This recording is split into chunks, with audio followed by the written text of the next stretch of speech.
15 years ago, we started Transition Garden. It's a way to use a garden to build community, to build additional strength of local control over what's going on in the outside world. Communities working more closely together, working on food production, which is important, of course, to everyone, and a way to really build that community empowerment. Garden grows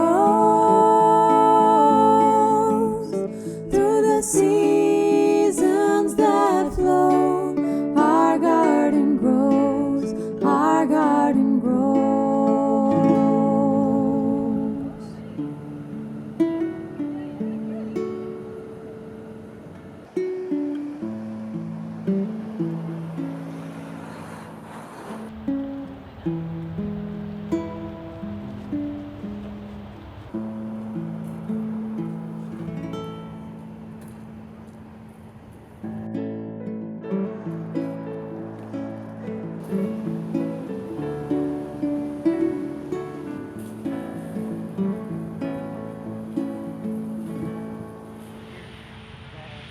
So Sarah Burgess, you're going to show me around the Common Roots Urban Farm.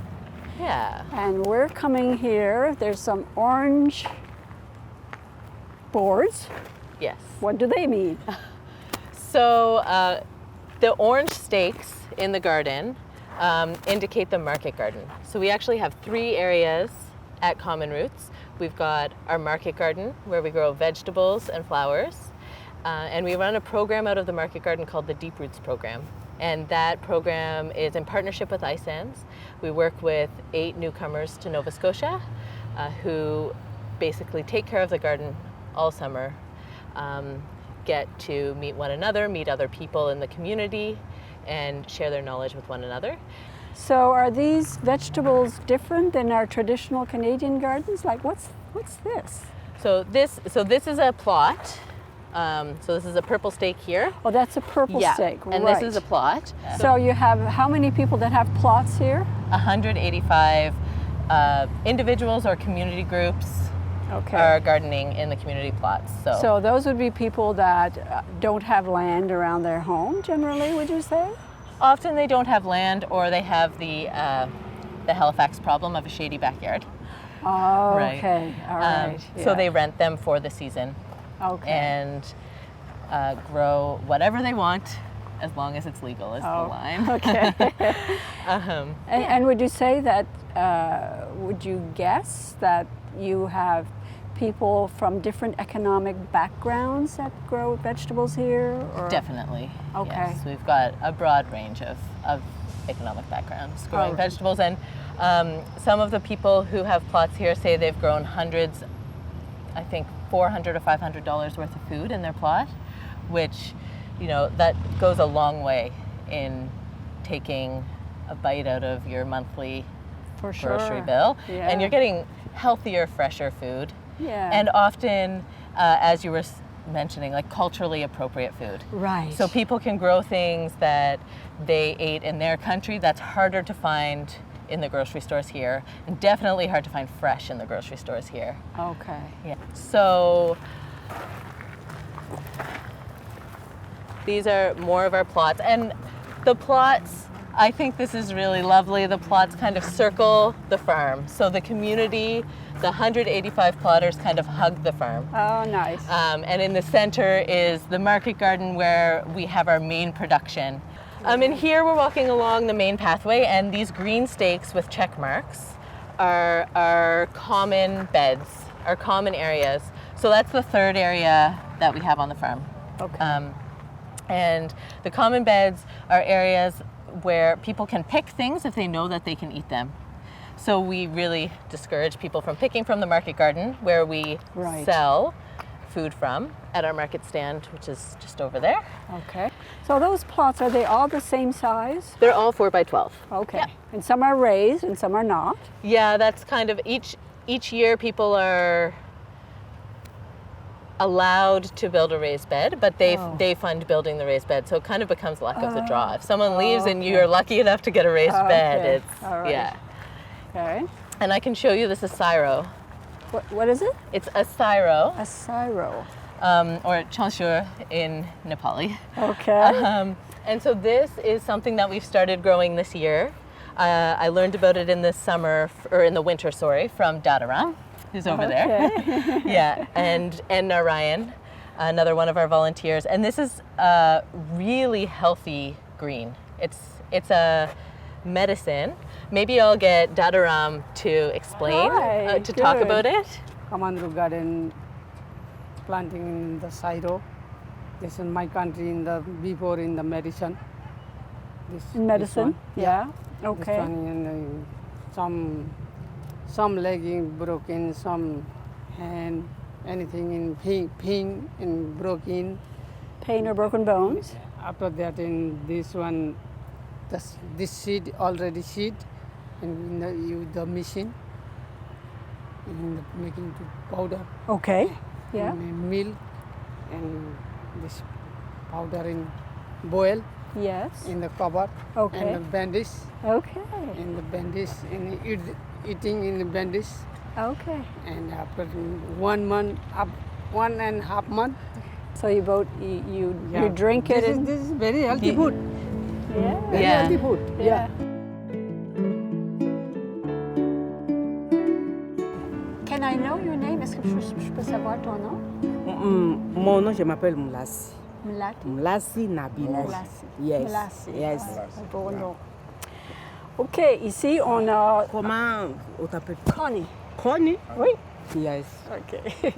Mlasi ici au Canada, here in Canada, on mange ceci. Yeah. We eat that.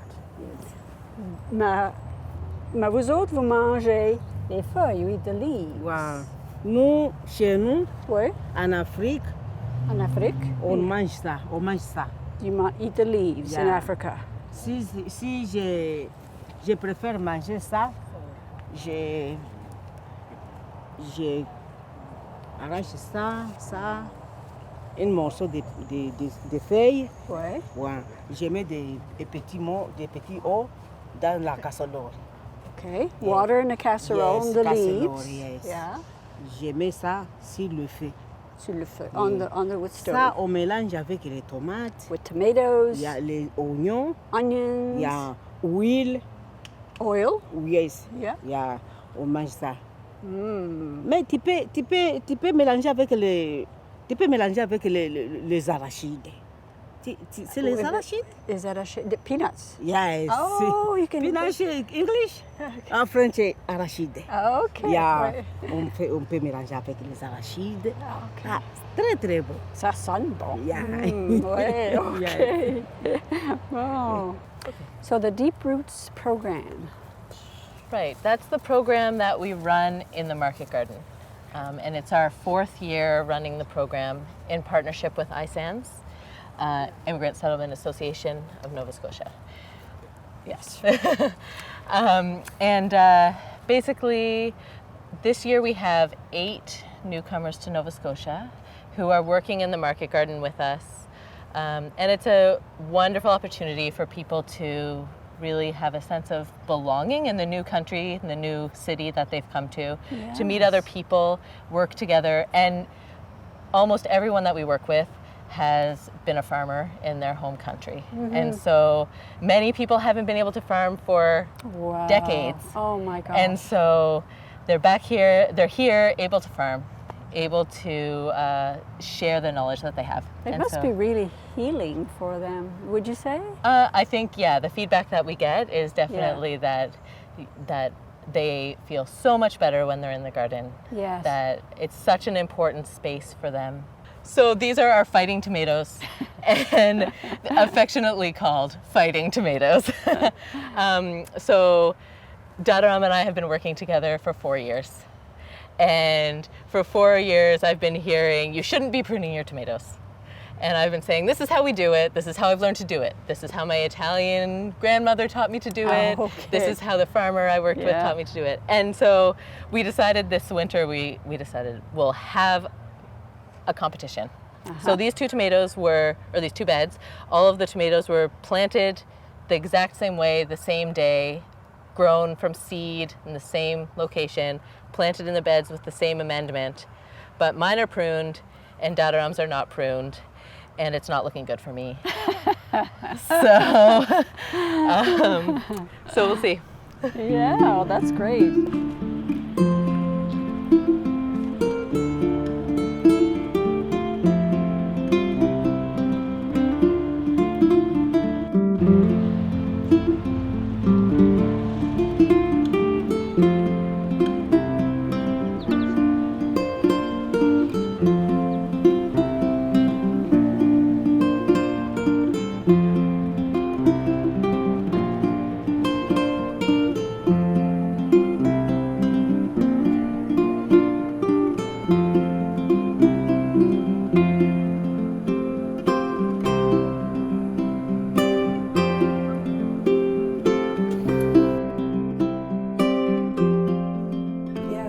Okay, so what I have here are different kinds of sprouts. So this is a great way to have greens throughout the winter time when you can't grow much outside. And it's super simple. There's different ways you can do this. And what I basically do is I get these, like this is an old, I think this is a container. I had sliced mangoes or something in from the store, and this one had mushrooms in it. And you want to put just a really fine layer of dirt on the bottom. And then you grab your sprout seeds. So actually I should mention, you want to get seeds that are specifically for sprouting if you can, just because they don't have anything else in them. They're just pure clean seeds. So as an example, these are some seeds that I saved from last year, red Russian kale. And you can sprout these, but they've got little bits of the seed husk in it that I couldn't get out. And this stuff will actually start to mold when you're sprouting because everything is really close together. So ideally you want to buy store-bought seeds that, you know, are specifically for sprouting. I like to use cheesecloth.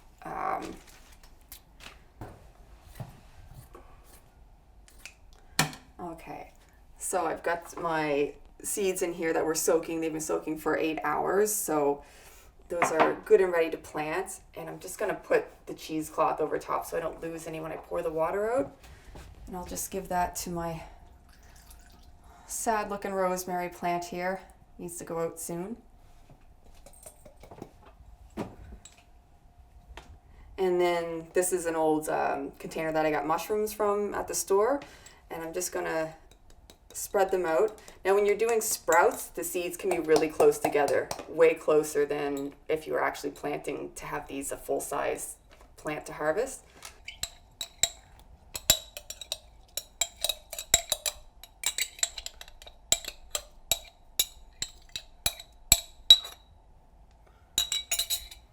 That's most of them. And then I just lightly press them into the top of the soil. Spread them out a little bit, but they don't need to be too far spread out. And this is great. This is vermicompost from my worms. So this stuff is full of nutrients. These will take off relatively quickly. Wrap and cover them up just until they start to sprout. So that'll keep the moisture inside the pot. And then I'm just going to put that in the windowsill, and they will start to sprout for me. So I've got a few different types of sprouts here, and one of the great things about these is they don't need a ton of sunlight, so any windowsill will work because you want them to get long and leggy because you're just going to eat them when they're very small. So that's great for the winter time, and also if you don't have a really sunny location, you can use these. And so these are pea sprouts, this is red clover, and this is kale sprouts. Kale is super tasty. I love this one. And these are ready to harvest now, so these have been growing for 2 weeks. And they're really good, lots of flavor. And I'll add those to my salad tonight and cook with that. And so you don't have to put them in dirt. I like to do it because I'm kind of a geek. I like to look at the root systems, how they grow on the bottom. So these are pea sprouts I have started in a jar. And what you want to do with these is you need to rinse them twice a day. So I'll just run water through this and then pour it out. And it just keeps the seeds wet, and it also keeps bacteria and things like that from growing inside. So this is where you really want the sterile seed, because I tried to do my kale seeds like this, and all the little bits of debris that was in there, they went moldy on me, so I lost that batch of sprouts. But they're fairly cheap, fairly easy. Morning and night I'll give this a rinse of water, and then you want to place it sort of at like a 45-degree angle in a container or some sort of bowl, whatever, just to get the excess water drained out. But they're really neat to look at too. This would also be great for kids, because you can see how the root comes out and how the first set of leaves comes out. The peas you can cut, and they will grow back probably maybe once or twice, because they'll start to, see if I can find an example. Here's one. They'll start to split. So you can see that's kind of V'd off. So if I were to eat this section of the sprout here, this will still take off and make another sprout. So you can probably cut that back at least twice. And these ones here, these are just once. So I just cut the kale and the red clover one time. But they're just, they're good. They're easy, fresh greens, tasty. I live in the city and love to garden. I have turned to container gardening to provide fresh food. So our backyard's very shaded. We don't own the trees, so we can't cut them down, and I wouldn't want to cut them down anyway. But it does mean we have to plan a little bit differently. For example, if we want to have a big garden, it's going to have to go in our front yard where it gets a lot more sun. It is something that we're planning for the future, to put some raised beds in our front yard. We have an area in our front yard that's just a little bit off the road that will be perfect for it, but we're starting to plant things up there now, such as our raspberries, so they can get a little bit more sun, because nothing will really grow vegetable-wise in our backyard. And so we've, instead of doing it down in the yard, we've done it on our deck. And our deck gets a lot of sun, and it's quite hot out here in the summertime actually. And so the vegetables like tomatoes and fresh herbs and cucumbers always do really well out here. The neighbors may object to a front yard garden, but the city allows us to do it. And as long as we are within our own property, then we can do what we want basically with it. The city kind of goes hands off with that. I suppose if they got a lot of complaints about us, about the smell, if we had a lot of manure delivered, for example, then they would probably come and talk to us about it, and once we would explain, they'd be fine with it. But at the same time, the city here does not have any problem with us having a sort of farm in the front yard, as long as there's really no complaints about it, and we would just make sure that would be done. I love gardening, but I don't really have the opportunity to do a big garden here yet. What I love about it is not just the relaxation of being in the garden, but I'm gaining so much information without having to go to a book.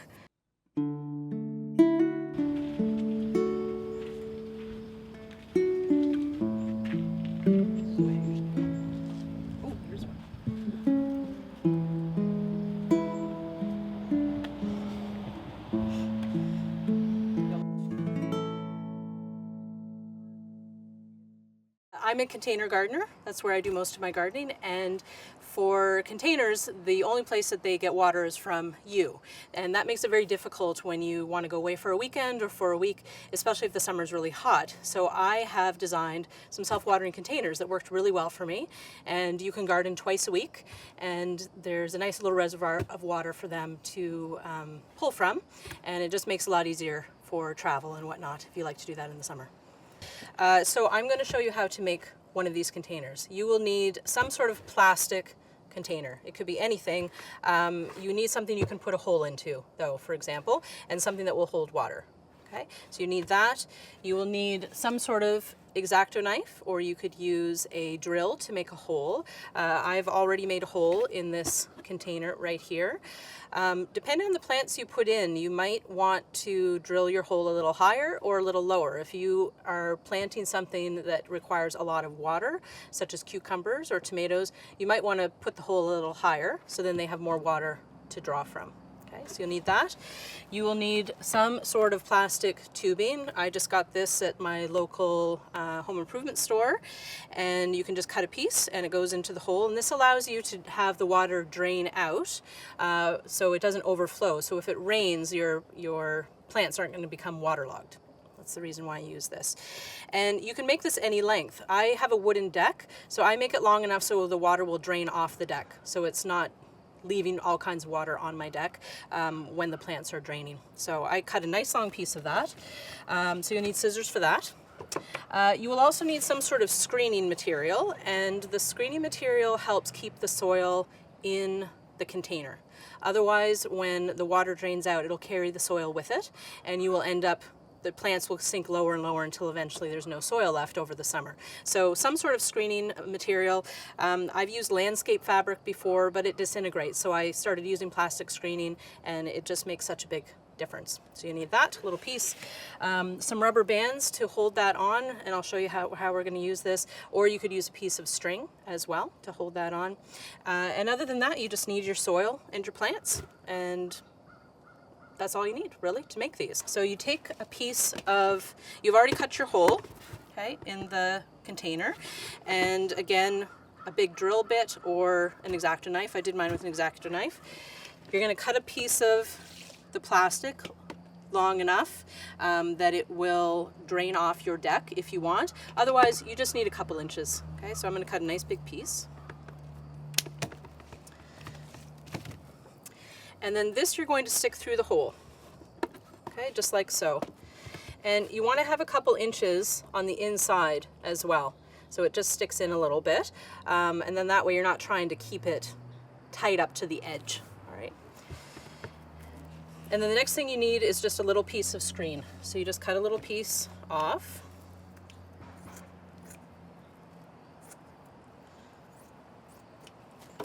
And again, you're going to use this so the soil does not drain out of your container. Soil is expensive. You need to use potting soil in these containers. You can't use soil out of your ground. It's too heavy. So the potting soil is nice because it's nice and light and it's already prepared for you. But it escapes if you don't put this on. So you put this on, you put it over the piece of plastic. I'll pull this through so you can see. You put it over the piece of plastic, just wrap it around, just like so. You don't have to be fancy. And then you're going to take your rubber band and put it around enough that it will stay. And then when you have this in place, it's going to look like this. And so then that will stay nicely. And then this you just dangle off your deck or off your stone patio or off your table, for example, if you want a centerpiece, and the water will drain out really nicely from there. So once you're in this position, then you're good to go. You just have to add your soil. So I'm going to add soil.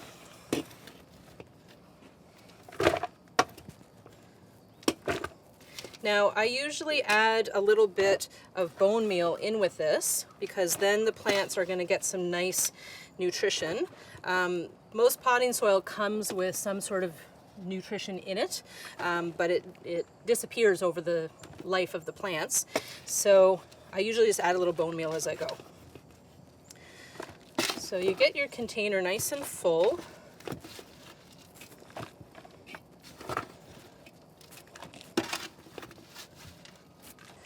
So that looks pretty good. Okay, so you get it nice and full, and then I'm just going to add a little bit of bone meal. And I usually do for a container this size about half a handful or so. So something like this, about that much, and you just sprinkle it on. And I just work it in a little bit. So I'm going to put some thyme in. So I'll do a couple thyme plants. And I'm going to do some parsley. So I kind of just like to get them, you know, see what looks nice as well, because a garden is also about aesthetics. And so you can kind of find what works. And you want to give the plants some good room. So that looks good. So you just dig your hole and put it in.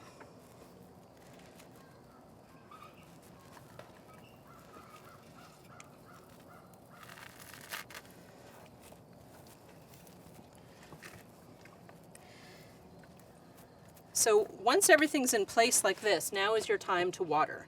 And you usually have to give it a really good amount of water the first time you do it because there's no water in here right now. We will give a good amount of water, and you'll see coming out of the tube when enough is enough.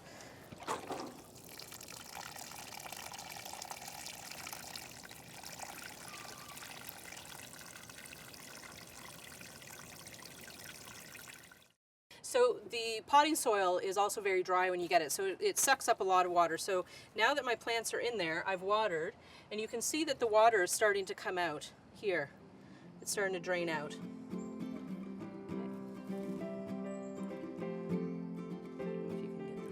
Yeah, so your overflow will go. So that way if it rains, for example, then you won't have to worry about your plants being drowned, because that's what's going to happen if they're in containers. There's nowhere for the water to go. So your plants will just get washed away. All the soil will come out all over your deck, and it's makes a big mess. So this is a way to do it, and it keeps the water off the deck as well, because you can just put it out between the slats of your deck or over the step or whatever you like, and you've got a good self-watering container. And then I usually just turn it around so I don't see the pipe, and that looks great. It's a wonderful way to garden.